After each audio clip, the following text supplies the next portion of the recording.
What's up, y'all? Y'all know what today is. Today is November the 18th, 2023. You know it's your girl's birthday.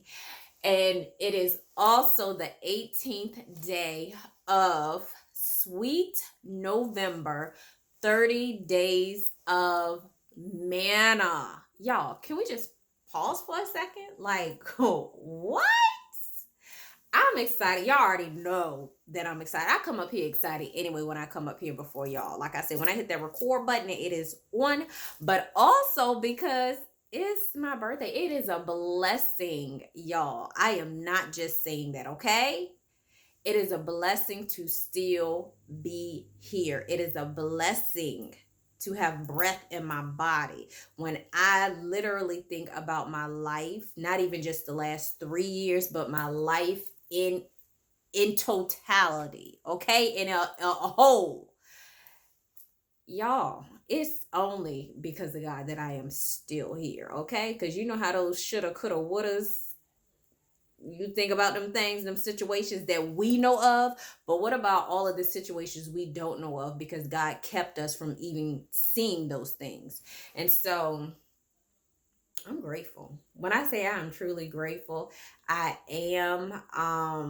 Yeah, and I have definitely felt the love. I have received the love on today, and it is so appreciated, just people taking their time out to say anything, just to bless you, to send some words of wisdom or encouragement your way is it's enough for me, and it is truly priceless. And so I'm having a good day. But it did not stop me from coming up here because I am committed. I have made a vow, meaning I have given God my yes for these 30 days of November to give you all fresh revelation. And it's, good for me as well, not just y'all, but it's good for me too. And here I am. So day 18, without further ado, we are getting into it. All right. So here we go with my title. You are right at the edge of the promise, or promises, plural.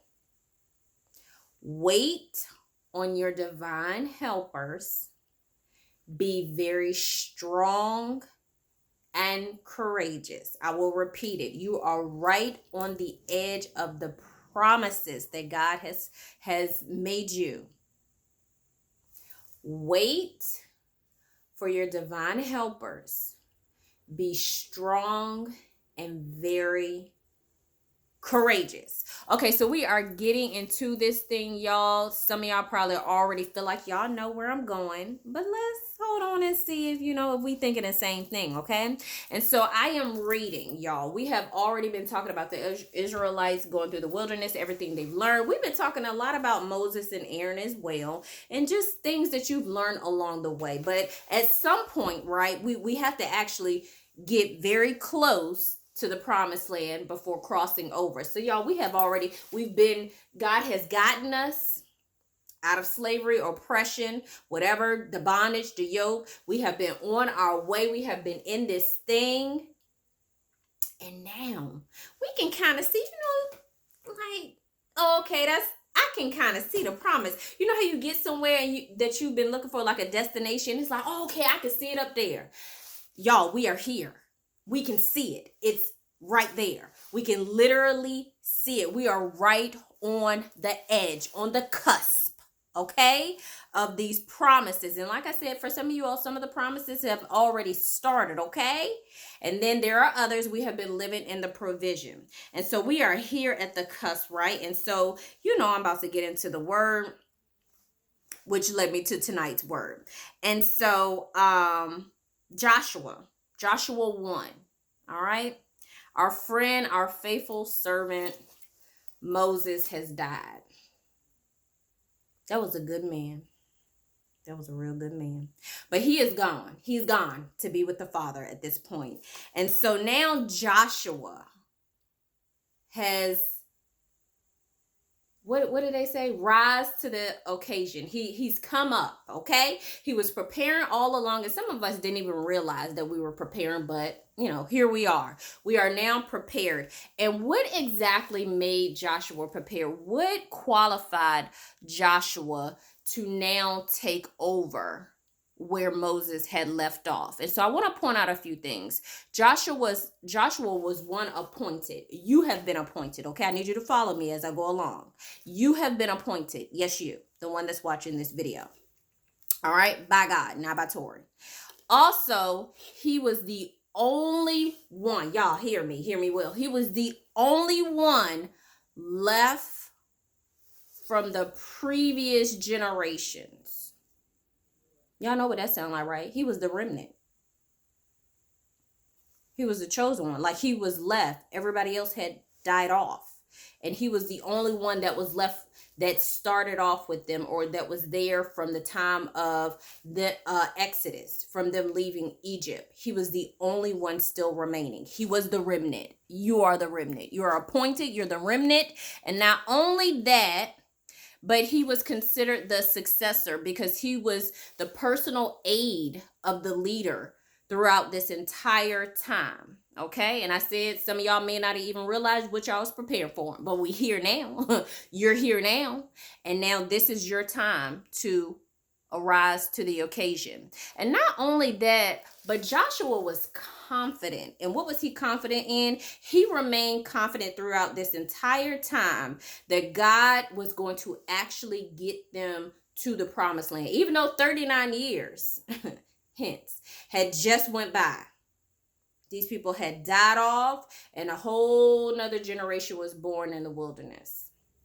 He still remained confident in every promise that God had for him. You and I are still believing that God is going to do everything that he said he is going to do for us. When I say everything, I mean all of it. I got it written down. I got recordings. I got screenshots. Like, I got a list. Okay. And then in addition to that, we have the blueprint right here of all of the promises that are in here that God has made to his children, to those that belong to him. So I'm here for all of it. Okay. Here. Living a long life, because I want it all. I do. Not to say, that I necessarily deserve it all, but hey, we're here. God gonna keep his word, and I'm grateful. All right, so I want it all. And so these were the things that qualified Joshua. These are the things that are qualifying you. You are now considered prepared. How do we know that? Because God said it in the word. He said, look, Moses is dead. You're the one that has everything you need now to enter into the promised land. Y'all, you have gone through your wilderness period. You have cried, snot-nosed, asked 1,000,001 questions, pouted, mumbled, grumbled. God still provided for you. You questioned him probably 1,000 times. Am I doing the right thing? Am I supposed to be doing this? Y'all know what y'all did during the wilderness period. I'm naming these things because that's what I did during the wilderness period. And I'm sure I wasn't the only one. But there has been so much, right? And this has, like I've been telling y'all, this has pruned you. This has refined you. This has helped you to grow. And now you're prepared. You are prepared to go into the promises. You are going to remember everything that has taken place in the past that led you to this moment. It is time for you to arise to the occasion. You are at the edge of your promises to obtaining them. Wait on your divine helpers. Be strong and courageous. What does it mean to be prepared? It means to be groomed. Like I said, you've been refined and processed, qualified. But prepared also means willing. You are willing. That's where the choice comes in. You get free will. You are willing. You went through all of those things throughout the wilderness period, and now you are ready and willing to go into the promises that God has for you. So now we're going to get into the next part, which is wait on your divine helpers. Okay, you're right at the edge of your promises, but now you want to wait on your divine helpers. And you're probably like, Tor, what do you mean wait on your divine helpers? Well, I'm gonna tell you. Hold on. Wait a second now. We ain't rushing through this thing. So you have the Reubenites, you have the Gadites, and then you have half of the tribe of Manasseh. Who are these folks, Tori? Well, if you go back and read, these are the tribes that was with the Israelites. Remember, I told you it was some people with them, and I mean, yeah, they can be considered tag-alongs, but I ain't talking about the ones that were like, doing the bad influencing. But they came along the way on the journey, right? And when I look back to see who these people were, these people made a promise to Moses before he died, well before he died, that they were going to help the Israelites. Hint, wait on your divine helpers. That they were going to help the Israelites get and make it into the promised land. They knew it was going to be a fight, okay? Them folks weren't going to let them just walk over into that land. And so Moses is a part of being a good leader. He like, look, we need some good men, okay? Because we got to go into this promised land. And so I'm going to start right here. Joshua 1, like I said, Moses has already passed away. And we are now at verse 12. Joshua 1, verse 12. But to the Reubenites, the Gadites, and the half tribe of Manasseh, Joshua said, remember the command that Moses, the servant of the Lord, gave you after he said, the Lord your God will give you rest by giving you this land. Your wives, your children, your livestock may stay in the land that Moses gave you east of the Jordan. But, there's a but, all your fighting men ready for battle must cross over ahead, in front of, before your fellow Israelites. You are to help, divine helpers, you are to help them until the Lord gives them rest, as he has done for you, and until they too have taken possession of the land the Lord your God is giving them. And then afterwards he said, then you can go back and be with your family. Y'all wait on your divine helpers. I know you're right at the edge. You're right there. You got 1 foot up, getting ready to cross over. But hold on. Wait on your divine helpers. Israelites had divine helpers. There were 3 tribes, well, 2.5, because they said half of the Manasseh tribe. So there were 2.5 tribes, right? And they had this land, but their land came before you even crossed over. They didn't want to cross over into the actual promised land. They wanted to stay right there. And so Moses, they had made this promise to Moses that, okay, like, we'll fight. And you want to know where that's found? Back in Numbers. And yes, we are going to Numbers 32 verses, where do I want to start? 20. We can start with 20.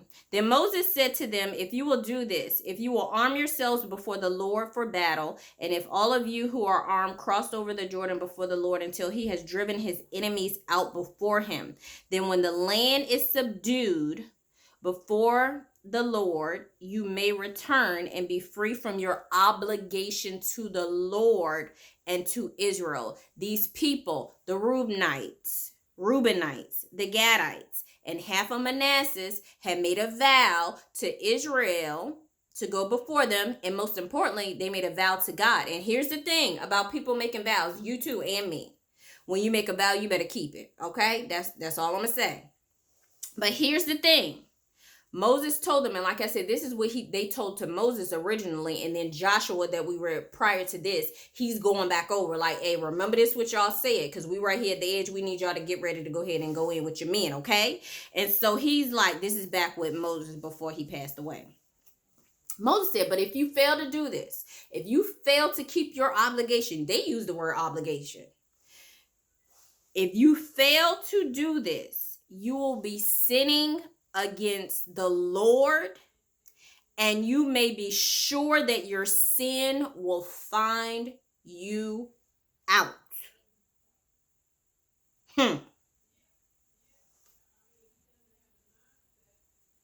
You don't want to do that.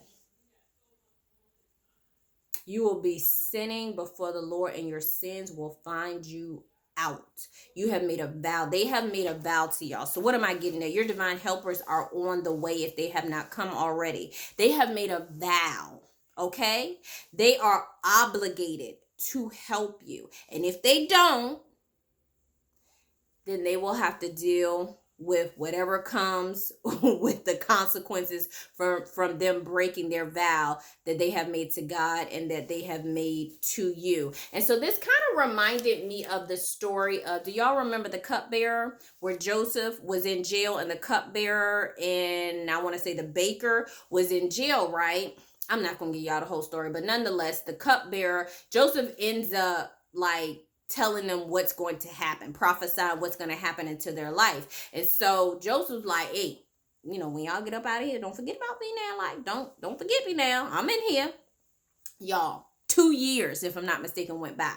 And then all of a sudden, y'all know I'm going back, Genesis 41, verse 9. Then the chief cupbearer said to Pharaoh, today I am reminded of my shortcomings, right? Because Pharaoh, we know he was having issues. He kept having these dreams. He couldn't sleep or whatever. And so that's when the cupbearer was like, oh my gosh, I made a promise to Joseph and I didn't even follow through on it. I'm reminded of my shortcomings. So for some of you all, there are people that made you promises. There are people that say, oh yeah, I'm gonna pass your name on. I'm gonna refer you to such and such. Or when I get here, because mind you, the cupbearer, he wasn't at the head. He became the head and the chief cupbearer, which bumped him up, promoted him, put him in the position where now he can come back and bring other people, because he had that authority, because now he was highly esteemed or highly respected, and he had this certain status. And so he was very close to Pharaoh, the king, and he like, oh man, like I'm reminded of my shortcomings. So now I want to go back to where we were with the divine helpers. I just wanted to insert that story just to give you like a depiction or illustration of what I was referring to with your divine helpers. And they may come in different forms. Only you know what encounters you have had with people, what they have promised to do for you, and you haven't heard anything but crickets. And some of you haven't even heard crickets. You just heard nothing at all, okay? They said, I got you, Tori. I got you. We're going to do this together. I'm going to come back and get you. I'm going to tell such and such about you because you've been doing real good. I seen you.